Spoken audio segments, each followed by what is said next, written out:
অন্তর্বর্তীকালীন সরকারের প্রধান উপদেষ্টা হিসেবে নোবেল বিজয়ী অর্থনীতিবিদ ডক্টর মোহাম্মদ ইউনূসকে চাইছেন বৈষম্য বিরোধী ছাত্র আন্দোলনের সমন্বয়করা। ছাত্র আন্দোলনের অন্যতম সমন্বয়ক নাহিদ ইসলাম বলেছেন, দেশ রক্ষায় ছাত্র জনতার আহ্বানে ডক্টর ইউনূস দায়িত্ব নিতে রাজি হয়েছেন। বর্তমানে সরকারবিহীন অবস্থায় দেশে যে অরাজকতা চলছে, সেজন্য রাষ্ট্রপতির কাছে দেশের আইন শৃঙ্খলা পরিস্থিতি ফিরিয়ে আনতে জোরালো ও কঠোর পদক্ষেপ নেয়ারও আহ্বান জানিয়েছেন বৈষম্য বিরোধী ছাত্র আন্দোলনের সমন্বয়করা। সম্মানিত দেশবাসী ও মুক্তিকামী ছাত্র জনতা, শহীদের রক্তের বিনিময়ে ছাত্র নাগরিকের অভ্যুত্থানের মাধ্যমে আমরা যেই ফ্যাসিস্ট হাসিনার পতন ঘটিয়েছি এবং একটি নতুন বাংলাদেশের আকাঙ্ক্ষা করছি, তাকে নস্যাৎ করতে বিভিন্ন শক্তি ইতিমধ্যে তৎপর হয়েছে এবং নানা ধরনের ষড়যন্ত্র এবং পরিকল্পনা করা হচ্ছে। আমরা মুক্তিকামী ছাত্র জনতার পক্ষ থেকে স্পষ্টভাবে বলতে চাচ্ছি যে এই বাংলাদেশকে ফ্যাসিবাদী রেজিম থেকে মুক্ত করার জন্য এবং একটি নতুন বাংলাদেশ, জনগণের বাংলাদেশ প্রতিষ্ঠার জন্য সকল ধরনের ষড়যন্ত্রকে নস্যাৎ করার জন্য, প্রতিহত করার জন্য বাংলাদেশের ছাত্র জনতা কিন্তু সদা প্রস্তুত রয়েছে।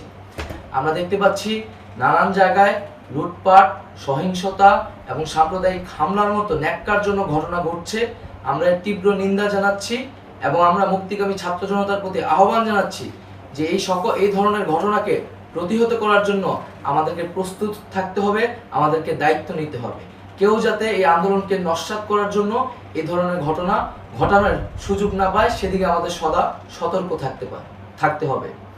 আমরা আরো দেখতে পাচ্ছি যে রাষ্ট্রপতি গতকাল বলেছিলেন যে অনতিবিলম্বে তিনি জাতীয় সংসদ বিলুপ্ত করবেন, কিন্তু আমরা এখনো দেখছি যে একটি অভ্যুত্থানের পরেও এই ফ্যাসিস্ট হাসিনার জাতীয় সংসদ রয়ে গেছে। তাই আমরা ঘোষণা করছি যে আজ দুপুর ৩টার মধ্যে এই ফ্যাসিস্ট হাসিনার যে জাতীয় সংসদ, সেই সংসদের বিলুপ্তি ঘোষণা করতে হবে।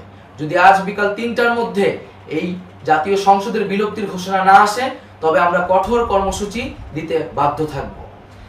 এছাড়া বন্ধুগণ, সবার জন্য আমরা জানাচ্ছি যে আমাদের যে অন্তর্বর্তীকালীন সরকারের কথা আমরা বলেছি, সেই সরকারের প্রধান উপদেষ্টার নাম আমরা ইতিমধ্যে ঘোষণা করেছি এবং এই সরকারের অন্যান্য উপদেষ্টা সহ সামগ্রিক রূপরেখা আমাদের প্রস্তুত রয়েছে।